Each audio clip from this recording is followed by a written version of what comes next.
రాఖీ, రక్షాబంధన్.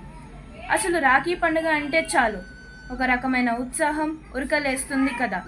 రండి, అసలు రాఖీ అంటే ఏంటి, ఈ రక్షాబంధన్ గురించి విషయాలు తెలుసుకుందాం. ఆగస్టు నెల వచ్చిందంటే చాలు ప్రపంచవ్యాప్తంగా ఉన్న భారతీయులంతా రాఖీ ఏ రోజు వచ్చిందా అని క్యాలెండర్ తిరిగేస్తారు. రక్త సంబంధం ఉన్నా లేకున్నా అక్క తమ్ముళ్ళుగా బంధాలను పంచి పెంచే పండుగ రాఖీ.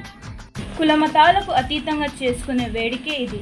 నువ్వే నాకు రక్ష, ఎల్లలు ఎరుగని నీ వాత్సల్యం, అనురాగం, ఆప్యాయతలు నేను కలకాలం చల్లగా ఉండాలని ఆకాంక్షిస్తూ ప్రతి సోదరి తన సోదరుడి రక్త సంబంధాన్ని రక్షాబంధనంతో ముడివేస్తూ కోరుకుంటుంది. సోదరుడి మణికట్టుపై సోదరి కట్టే రక్షాబంధన దారాలు అనురాగాల మొగ్గలు తొడిగి ఆప్యాయత కుసుమాలు వికసించి వాత్సల్య పరిమళాలు వెదజల్లుతాయి. రాఖీ పండుగ ఈనాటిది కాదు, దీని మూలం మహాభారతంలోనే ఉంది. శ్రీకృష్ణుడు శిశుపాలుడిని వధించినప్పుడు అతని వేలు తెగింది. ఆ వేలుకి కట్టు కట్టేందుకు నలుగురు 4 దిక్కులకు పరుగు తీశారు.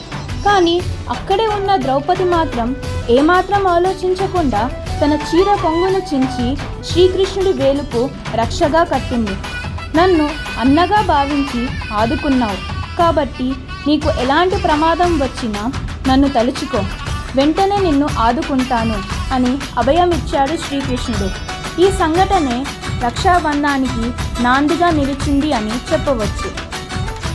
తరువాతి కాలంలో ద్రౌపది చీరని లాగి కౌరవులు నిండు సభలో అవమానించాలని అనుకుంటే దానిని అడ్డుకున్నాడు శ్రీకృష్ణుడు. అప్పటి నుండి శ్రావణ మాసంలో వచ్చే పౌర్ణమి రోజున అక్కా చెల్లెళ్ళంతా తమ అన్నాదమ్ములకు రాఖీలు కడుతారు. ఇదొక్కటే కాదు, దేవదాన యుద్ధంలో ఇంద్రుడికి విజయం కలగాలని శశీదేవి రక్ష కడుతుంది. చారిత్రకంగా గ్రీకు రాజు అలెగ్జాండర్ భారతదేశంపైకి దండెత్తి వస్తాడు. జీలం నది అవలి ఉన్న పురుషోత్తముడితో యుద్ధానికి తలపడతాడు. అయితే పురుషోత్తముని శక్తి సామర్థ్యాల గురించి విన్న అలెగ్జాండర్ భార్య రుక్సానా తన భర్త క్షేమం కోసం పురుషోత్తముడిని శరణు కోరి అతనికి రాఖీ కడుతుంది. రుక్సానని సోదరిగా భావించిన పురుషోత్తముడు యుద్ధంలో అలెగ్జాండర్ ఓడిపోయినా అతనిని చంపకుండా వదిలేస్తాడు. పూర్వకాలంలో రాజవంశీకులు ఇబ్బందులు, ప్రమాదాలు కలుగుతాయనే కారణంగా వాటి నుండి రక్షణ పొందడానికి కట్టుకునే ఆనవాయితీ నుంచి ఈ రక్షాబంధన్ వచ్చినట్లు తెలుస్తుంది. అందుకే రాఖీ పౌర్ణమి రోజు కట్టే రక్షలో అసామాన్యమైన శక్తి ఉంటుందన్నది ప్రజల ప్రగాఢ విశ్వాసం. శ్రావణ మాసంలో పౌర్ణమి రోజున అక్కా చెల్లెళ్ళంతా తమ సోదరులకు రాఖీ కడతారు. అందుకు బదులుగా జీవితాంతం వాళ్ళని కంటికి రెప్పలా కాచుకుంటామని సోదరులు వాగ్దానం చేస్తారు. రాఖీని ఎప్పుడు కట్టాలి? సాంప్రదాయం ప్రకారం పొద్దున్నే తలంటు స్నానం చేసి రక్షని పూజించాలి.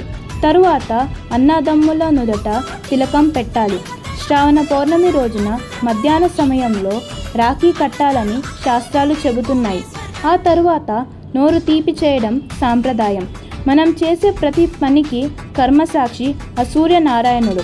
మధ్యాహ్న వేళ సూర్యకిరణాల తాకిడి ఎక్కువగా ఉంటుంది కాబట్టి అంతటి తేజస్సు రాఖీలో ఉంటుందని, ఆ సమయంలోనే రాఖీని కట్టించుకోవాలని శాస్త్రం చెబుతుంది.